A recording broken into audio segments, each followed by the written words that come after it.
Hello and welcome back to Man vs Film. I am continuing on with my collecting and watching recap. This is for May 2021 and it's been another month where life has got in the way, so to speak, along with work, and things have really slowed down again.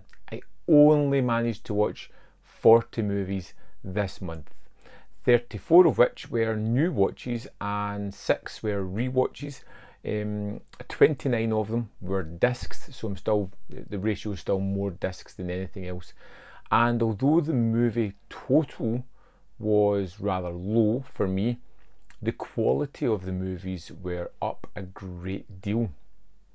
Now I feel a little bit odd doing a top 5 rewatching, considering there was only 6 titles, but I do it every month, so I'm going to do it. Along with this month, I jumped into TV series again. I watched Jupiter's Legacy on Netflix, which I really enjoyed. I watched Panic, which was something I went through really quickly on Amazon Prime, and I watched The Boys Season 2, which was just wonderful. Now, I know I mainly talk about film. Are you curious about getting season reviews? Because I do watch the odd TV show, and I'd be happy to do a review of a season if I can, if you guys are interested in it, so let me know. As for my top 5 rewatches, number 5 is The Scout's Guide to the Zombie Apocalypse. I've watched this a few times and I really like it. There's something about it that just makes it rewatchable. It's silly, it's over the top, it's rather formulaic, but it's got characters I enjoy, it's got situations that I think are really funny, and it's got that wonderful heroic moment at the end that just cheers me up. It's one of those comfort watches. Number 4, and talking about comfort watches, number 4 was a movie that I chose at random from Netflix. I went on to watch Army of the Dead.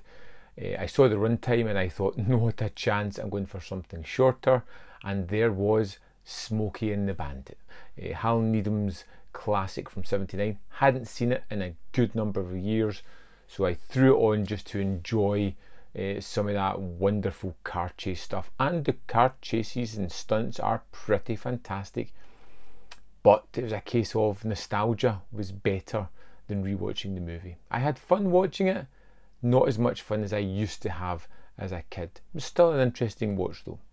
Number 3 on my list was The Game, rewatching that. Absolute amazing movie. I even more appreciation for it. Again, I love the packaging and the disc that came with it, but the movie itself is just utterly divine in my eyes. It was interesting to read some of your guys' comments on the reviews about how it seemed to be a maligned Fincher movie, which I just don't understand at all.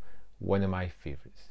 Number 2 on my list was The Ballad of Narayama, and this was one I'd watched a while ago on the Masters of Cinema. I got the Arrow box set, which was sent to me, a great gift and something I just delved straight into.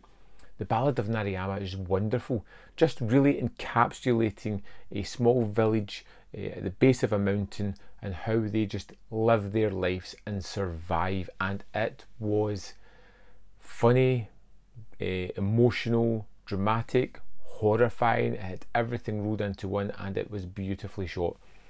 It was great revisiting that.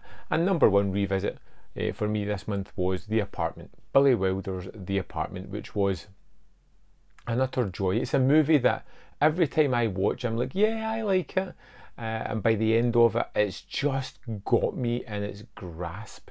And it's not a big movie or a grand story. It's basically interplay between Jack Lemmon and Shirley MacLaine's characters, as well, they kind of come together at points, and just the ending is one of those endings that it brings me to the brink of tears, just because it's so perfect and because you just want everything to happen, and it happens in such a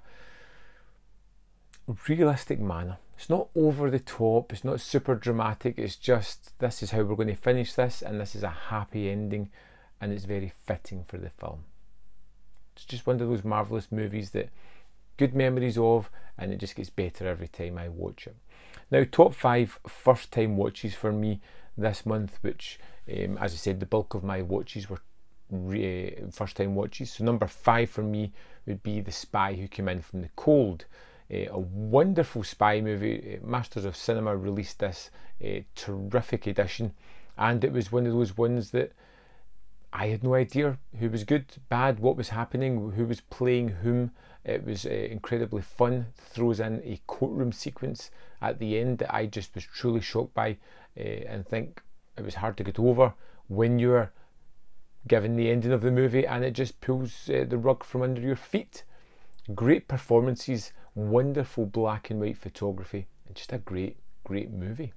Number 4 is Lake Mungo. I received a screener disc for the Second Sight movie, and it was one that I knew zero about. People had told me that I was going to love it, and I was fascinated by this, almost like a full documentary or a full TV special about the disappearance of a young girl and the spooky goings on afterwards. And it's one of those ones where it's showing you images and then zooming in parts, and I was off the couch looking at the TV going, what the hell is that? The hair on my back of my neck standing up.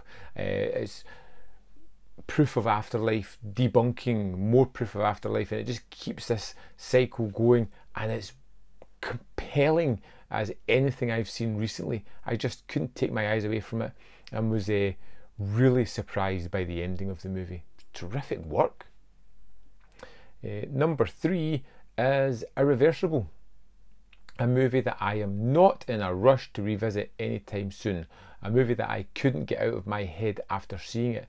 It deeply affected me, and the more I think about it, the more I am sure that the filmmaking was utterly damn perfect in this one, from the chaotic opening scenes to the disorientating movement of the cameras, the ear-splitting sound that's thrown in here, the repetition of words at the end, all the way down to a horrible middle act where we are suddenly forced to watch this horrible situation and then just watch this movie end somehow happily.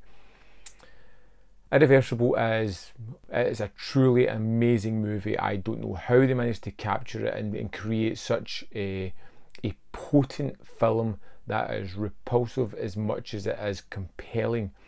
Wonderfully constructed, and one that like I said, I'm in absolute no rush to see, as it was truly horrifying as well. Number 2 is another Billy Wilder movie starring Jack Lemmon and Shirley MacLaine, and that was Irma la Douce. This was a wonderful comedy movie with that uncanny valley set that looks like outside, but you really know it's not. Wonderful characters and strange situations, almost slapsticky at certain points. I think Shirley MacLaine has a wonderful role here, and the idea of this is just smell-inducing. It was a really fun movie, one that I was kind of surprised where it went, but I loved all of those little surprises.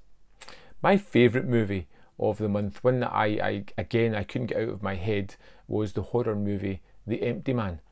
I feel that this is going to be one that I love on the next watch, one that I'm still talking about 10 years, 20 years down the line, talking about great horror movies of this century. I think it's going to hold up there. It's one that seems to be divisive within its audience, but I found it to be utterly captivating and wonderful. I want to go back to it. I want to see if it lives up to my memories already. So there we have it. That was basically some of the best ones that I watched this month. Now, as for discs that I bought, I got Snake and the Eagle's Shadow and Legionnaire from 88 Films. I got the Karloff at Columbia set, which is great. I've watched all the movies and the reviews are coming soon. And I got The Spy Who Came In From the Cold from Masters of Cinema as well. From Indicator, I get the Columbia Noir 3 set, which I've still to watch, and I get Someone to Watch Over Me, which the review is on the channel already. It was a rather quiet month, but I kind of had one eye on the Vinegar Syndrome sale, so I was kind of saving money for that if I could, and I did. As for June, the upcoming month, there are several titles that I have pre-ordered, ones that I want, and that is The Hands of Orlok, the silent movie from Masters of Cinema, Encounters of the Spooky Kind, which I'm really kind of curious about, more Sammo Hung, very much in the vein of Mr. Vampire, a precursor I believe, so I'm excited to check that one out. Hammer Volume 6, sold on that. Eye of the Cat, which is part of the Indicator bundle, which I bought anyway, so I'm not too sure about that, but I probably will check it out fairly quickly. The Wonderful Years of Lead set, which I can't wait to get more of the Italian crime movies, and So Sweet, So Perverse, which I am leaning towards buying. It's not quite there as yet because it's one of those bulky sets, and I really don't know if I want to pay that kind of money for these kind of movies. £15 seems like the sweet spot, 25 seems rather expensive. On the maybe list, we've got Indie 4K, Lake Mungo, we've got Basic Instinct 4K, which I'm really curious about revisiting, The Babadook, and two titles that I want you guys to tell me about, Erotic Ghost Story and Forbidden City Cop. I don't know anything about these. They're expensive packages. Is it something that I should wait and get the standard disc? Is it movies that I would like looking at the movies that I talk about? Let me know in the comments. I also want to know if you've watched anything particularly great this month, or what discs you've picked up. Let me know in the comment box. I'll see you next time on Man v Film.